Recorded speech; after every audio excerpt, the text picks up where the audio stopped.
a stranger in a coffee shop asked you, "When has God shown up in your life?" you might find the question a little odd.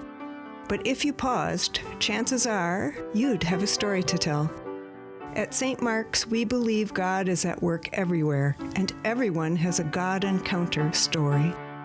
Inspired by StoryCorps, this Lent we're introducing GodCorps, an opportunity to record a short interview and share an experience of God at work in your life. We'd love to hear your story. Well, hi, this is Father Jonathan here with Amy Peeler and Lance Peeler. Hi, guys. Good Hello. morning. Hello. So, yeah, tell me a time when God showed up unexpectedly, and there was no other explanation for it but God. Okay, so this story starts when we taught at Indiana Wesleyan, which was our first job out of graduate school. Okay. And we moved there, and it was hard to get a job, so it was like we were grateful we had a job. We bought a house for the first time. How old are you? I'm just getting mental image here. Yes. 30. 30. Okay, so you're starting out Freshly life. 30, yes. PhDs. Amy wasn't even quite done yet. I but, wasn't quite yeah. done. No, The no. sky is before you. Yes. And Everything's it was there. terrifying. All right. It was like life was before us. And you decided to start your whole new life here in Indiana. Yes. Because that's awesome. It was a great school, a great school. So we start teaching. And the other fun part of the story is that I found out I was expecting Maxon. We didn't know it was Maxon the day that I started my job. So we new jobs, new house, new baby. And I'm invited to participate in this faculty thing at the beginning of the year, and it's for students. They have all these fun orientation things, and the students have these competitions. And if you got a faculty person to participate with you, you got extra points. Wait, competition like X Games, or Jello throwing? What are we talking about Imagine here? silly college students earning points. It's all part of the freshman orientation. Okay. So, yes, And silliness. so someone came to you, Exactly. and you're pregnant, But I mean, and says- newly, Nobody like knows brand this, new yeah. pregnant. But So you no guys one knows. know. But Yeah. we know. and they want you to do something silly. Yes. And the silliness in this instance involved handmade little boats Out of cardboard. that you I've were. actually done this, actually. Okay, so you I have can have the created my picture. own, yes. I hope yours was better than the one I was Nope. on. Definitely not. I sunk, and it was hilarious. Different story. Go ahead. So the faculty person is to get on this cardboard boat and paddle across this little pond, but it's not that little. Like it's maybe I mean, it's a retention pond, Okay. but probably about 100 yards long, maybe 30 yards wide. Wait, the faculty person has to do this, not the student? exactly, because they get more points if they've talked a faculty into doing this. So I get in, and right before I get in, I check my wedding ring. And because I was pregnant, maybe this doesn't happen to everyone, it happened to be me, my fingers were particularly swollen. So I thought, oh, my ring is so tight, it's fine to get in the water. So I get in the water, paddle across this 100-foot yard, like football field, right? A little Yeah. bit more than a football field. Yeah. Paddling, get to the other side. It's silly. As soon as I come out of the water, I realize that my wedding ring is gone. Wow. And my wedding ring is. I mean, a football field is a pretty big. It Well, is- they didn't go the yes. whole length on this race. They went about halfway, and then that was Still, like the finish. I mean, but still, yeah. yeah. It's significant. 50 yards, 150 feet. That's a lot. Yeah. And my wedding ring is from my grandmother. So it was given to me by her, the diamonds and some of the gold. So it's an heirloom as well as Very my important. wedding ring. It's very important and irreplaceable because it came from her. Gotcha. So I was absolutely devastated, like that gut punch feeling. Wow. And, looked around where I was, but there's this vast expanse behind me. So I think I called you, maybe, Probably. crying. And anyone who knows Lance knows that he was not angry with me. He was so kind and patient and understanding. But the reality was this heirloom, my wedding ring, was gone. So I think you should pick up the story there. Well, so then we talked to the like facilities people, and I can see that they're like, and you want me to do what? Yeah, well, because we knew the one guy, Randy. I didn't remember Randy. They're like, we don't have Okay. scuba gear. What do you expect? He was here? like, yeah, maybe we'll try and drain it and dig around. What? And I was He like, said that? Okay, Oh, you know, wow. and so he kind of looked into it, I guess. And he was going to bring, here is a call back to your story, and he's going to call in Beth Moore to help. Yeah, exactly. Same house. Instantly. Yeah. So so this was September when we had first moved there. And that next summer then was my birthday. My birthday's in July. So I asked for money from everybody, and I got kind of a nice metal detector that like you can dive with, basically. And Wow. Wait, this is what you wanted. did Did you want it for this purpose? Or yeah, did you... for this purpose. Oh, okay. Yeah. So I was like, oh, I'll try it. I got that, and I got some waders. They're like chest high, you know, because it's not deep. It's a retention pond. And yeah, about the deepest was about chest high.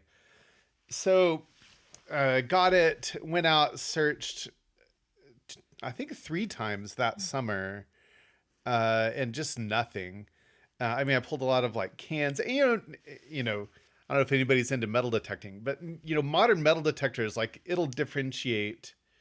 Hey, this is likely nickel. This is iron. This is like, it can tell what the different metals are, but gold is real similar. I forget to what, especially a ring. It thinks it's a coin, or vice versa. So I don't know. I pulled an old iPod out, you know, all kinds of crap. But just nothing. And I had like a scoop. So like a scoop on a long handle, so you could like pull up, because it's like mud and silt in the bottom. I right? have such a good image of this. Please tell me you didn't wear a shirt. Because that's why I want to see you out there in these waders and no shirt on. That's how I want to visualize it is Indiana, this. but I just want to see it that way. It's just like, it's marvelous. no, it's too hot for that. I get a sunburn. So nothing. Then it was getting to be winter. Actually, that was a really bad winter, as I remember. So it got cold real early. It started snowing in October. Wait, can I tell part of a story here? That I was just continually sad. Like, I remember for that Yeah. Christmas, my sister-in-law, my brother-in-law had yeah. gotten her a new ring, and she opened it in front of everyone, and I think I just had to leave and cry.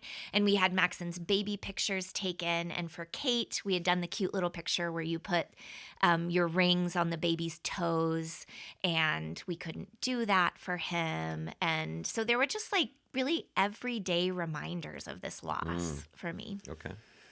Yeah, and so then as the next year progressed, a friend in Wheaton encouraged Amy to apply here, and so she did. And you know, maybe that's a whole different story of how we wound up here, but related. And so it came to pass. We were coming to Wheaton. And we packed up our house. I had gone out and looked a couple more times that summer and nothing. And it was the day before the movers were coming to our house. And I said, I'm just going to go look one more time. And it was like 105. It was really hot. And it got out there, and I was out there for like 10 minutes and got a hit. And I scooped up, and I pulled up, and like in the mud in the scoop, the diamond was just like sticking out, just like bling in the sun. And there it was. And I like started to like run back to shore and like almost fell. I was like, don't drop it again. So I found it.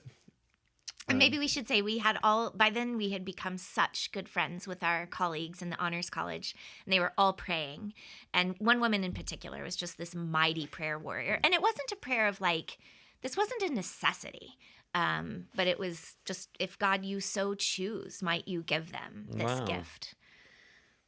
So wait, yeah, you all should these people tell how you praying, called. and they Yeah. were, and it just shows up, and this is God showing up unexpectedly to give you this gift that you could have done without. Right. I mean, it was a thing. I mean, I'm not saying it's not an important thing, but it's a Absolutely. thing. And rings get lost all the time, even important ones, and they're replaceable. But it's not the same heirloom one that you had, of course. Right. Exactly. Yeah, so I called Amy and I said, it's just too hot. Come get me. You did not say. I did. Wow. Look at you dropping the bomb. Okay. So I drive up, and then I get out of the car, and he gets down on one knee and gives me the ring again. Oh, you old romantic. That's sweet. Okay. And so then Amy went and showed it to all our Yes. colleagues because none of them had ever seen it. Yeah. Because Yeah. this happened Okay. right as we moved there. I really hope it was still muddy. I Yeah. mean, it cleaned right off. Yeah. Dang. It'd be cooler if like some mud remained or whatever. And then kind of, I always feel like the end of that story is, so we moved here. I got a job at Southminster Presbyterian Church in Glenellyn. Unless you want to add anything before that. No, go ahead. And the very first Sunday I go there, in fact, I wasn't even working yet. I just went to go sit in on church. And the pastor chose that week to preach on the parable of the woman sweeping her Yes, house. The lost coin, I wondered. Yes. And searching everywhere and finally finding it. And I was just like, I love it. well, here we are. I love it. And it was all in the right time. I love it. Yeah. Thanks, guys. What a great story. I love that your persistence to stay Yes. with it, Lance. Yes. Kudos. That's amazing. I think most people would have been like, 3, 4, 5 times. That's good. But you kept at it. So Yeah. amazing, dude. And now I don't think about it every single day, but I often do. It is evidence of God's just delight to delight us. I love it. Awesome. Thanks, guys. Thank Thank you. you. Thank you for listening to this episode of St. Mark's Episcopal Church, GodCore. If you would like to record one of these episodes and tell your story about how you've experienced God, please use the link in the notes to schedule your time. We look forward to hearing your story, and we hope that you continue to tune in to hear ours. Thank you, and God bless you.